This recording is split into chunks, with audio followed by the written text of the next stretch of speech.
All right, so we're back trying to give it a second shot for one of the. Oh, look at that! If I go back too far, we're right in the sun. Whoa, hey, whoa.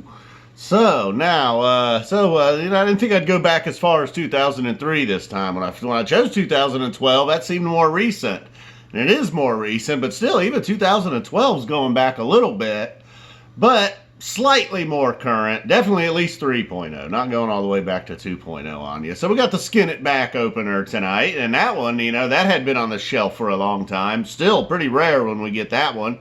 Even now, that's the other problem with this, not doing a live show that I'm just constantly going to make comparisons to now and then, but that's all right. I guess that's not really such a problem.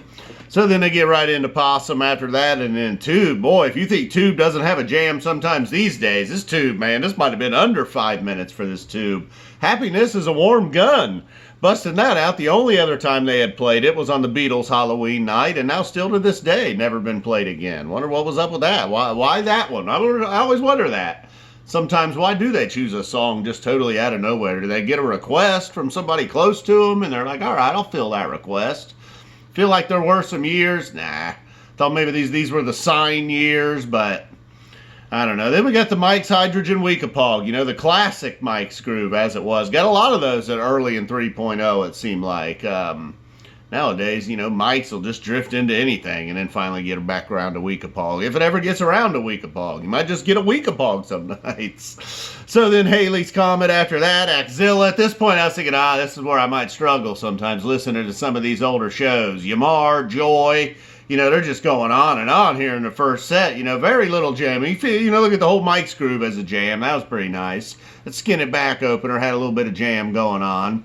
But, Axilla, Yamar, Joy, Jesus Left Chicago. Now, okay, it's been a while since I heard Phish play Jesus Left Chicago. I like that one. Then we got a number line and a Golgi to end the set. Thank God for this second set. I might have bailed on this whole idea, man. But we get going with the Rock and Chalk Dust Torture. It gets going right out of the gate. Then Sand. Sand doesn't really build to the big peak. The slow build into just an explosion into the Sand Jam. Right as we feel like we're getting to that point, like we might get now, like we've gotten over the last few years, instead it goes into Golden Age.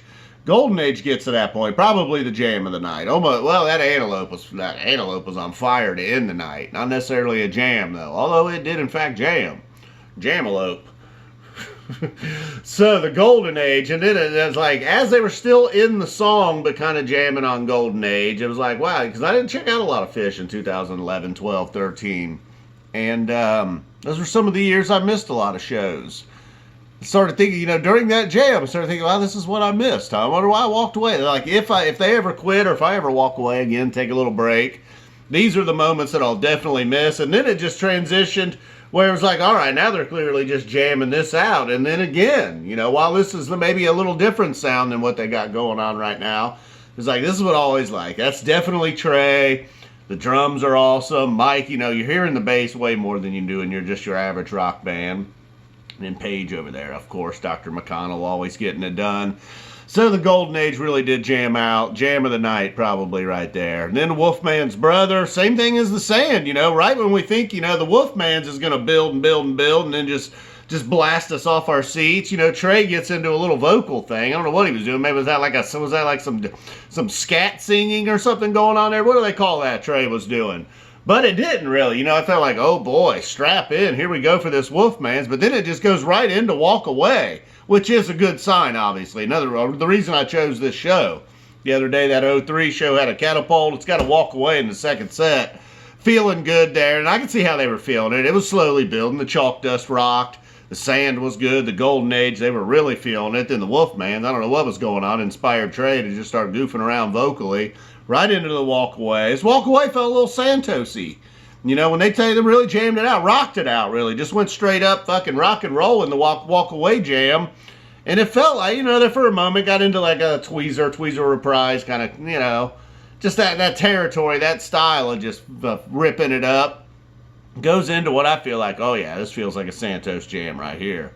Except this was 2012, long before Santos was ever around. They had to take a break for Bug, giving the crowd a rest. Trey said they needed a rest, led him to talking about hand signals. Do it as if you're shooing away a bug or something like that.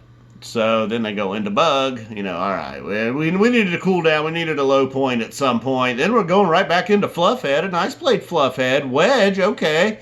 Not really jammed out, but then Antelope. Woo! Maybe like how over the last year or so, Harry Hood's been coming through for us. So did this Antelope. Man, look at that. It's hot. You see what I'm doing there with the sun? So this Antelope, man, I wish this was how every Antelope was played. I don't know. They just took it up a notch, right? And just it was just straight fire. It was, it never left Antelope. It's just the Antelope as we know it, but this one just way more ass on it, man. Trey just relentless with the guitar, driving Fishman crazy over there. Wondering, are you going to let up? Are you going to let up? You're going to let up. And then finally when it hit that peak, and then you hear Gordo bring him boom, boom, boom, boom, boom, boom, boom, boom, just bring him right down to the almost dead stop. I was like, yeah, man, I miss those Antelopes. But those are the Hoods we're getting these days. The classic, really old, original song that's still bringing it all these years later. Yeah, maybe Hood will have its day again. We'll see. We shall see. Although I've enjoyed the Hoods, I'd like it if Antelope replaced Hood as that one. That one. All right, guys. Then we got a 0 encore. All right. Boom. That's long enough. I got to get out of here. Get in the sun one more time. Yeah, don't get me any F Zappa 20 videos in the sun. I don't know what the flex was all about. Yeah, I still got no muscles. Sun or moon.